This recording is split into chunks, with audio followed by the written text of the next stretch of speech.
The Violinist Argument. I'm Laura Lee Siemens and you're watching the abortion debate.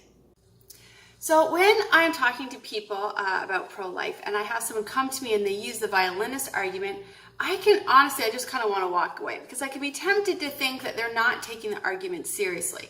And this is actually a very serious topic. I mean, we are talking about ending the life of another human being. But what I had to remember is that the people who use this argument, they also have a very serious topic, and that is, do we have the right to control our own bodies and our own destiny? And that's also obviously a really important topic to discuss. So really the argument with the violinist argument comes down to the same thing as arguing I'm pro-choice, which I actually addressed in another video that you can go and watch called I Am Pro-Choice. So I'm just going to break this argument down for you. Okay, so what this argument says is just imagine you're walking down the road and someone just grabs you and knocks you unconscious, and you wake up and you're in a hospital room and you're attached to all these machines, and then you look over and there's another person in a bed next to you and they're also attached to the same machines, and you find out the person in the bed next to you is actually a famous violinist, and you find out that you are keeping that violinist alive. Your body is keeping that violinist alive. But don't worry, because it's only for 9 months, because in 9 months, they are going to have a cure for this horrible disease that this violinist has that they are dying from.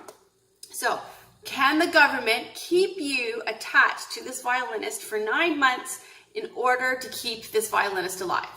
Now, if you hear this argument and your first thought is, is that a real argument? Then you're with me, because that was my first reaction when I heard this argument. I thought, really, this is the argument that you're coming to me with? Because it seems really far-fetched, and like a lot of imaginary things have to happen in order for this to even be something to discuss.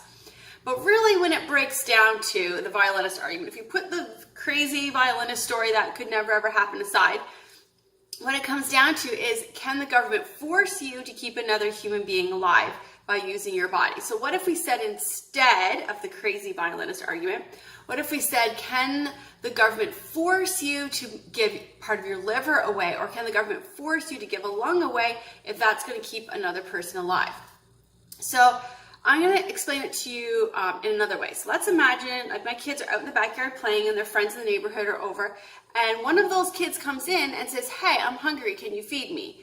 I have the right to say, no, sorry, you need to go home and your mom will feed you. The government's not going to come knocking at my door and say, hey, you have to feed this child. But if one of my children came inside and said, I'm hungry and I want you to feed me, and I said, no, I don't want to feed you anymore, I'm done feeding you. I fed you for the last 5 years, so I'm not doing it anymore. You know what? Actually, the government will come knocking on my door, because that's called neglect.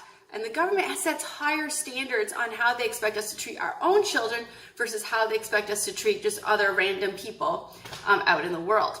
So if you don't care for your children, if you don't feed them and clothe them and make sure they're warm and good hygiene and all those kinds of things, then you could actually go to prison, because that is neglect.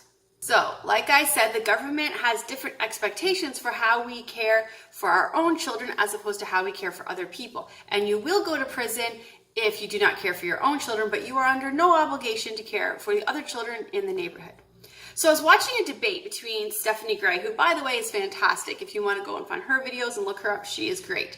But I was watching a debate between Stephanie Gray and an abortionist, and this exact argument came up. And what the abortionist said, well, what about your own children? I mean, can the government, or should the government, be allowed to force you to give away part of your liver or part of your lungs to your own children?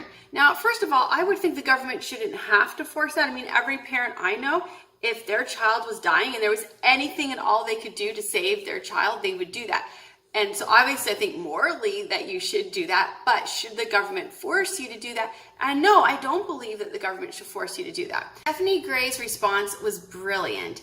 And she said, my liver and my lungs are in my body for me, for my survival. But my uterus is in my body for the survival of another person. It does nothing to keep me alive. It exists only to keep another body alive.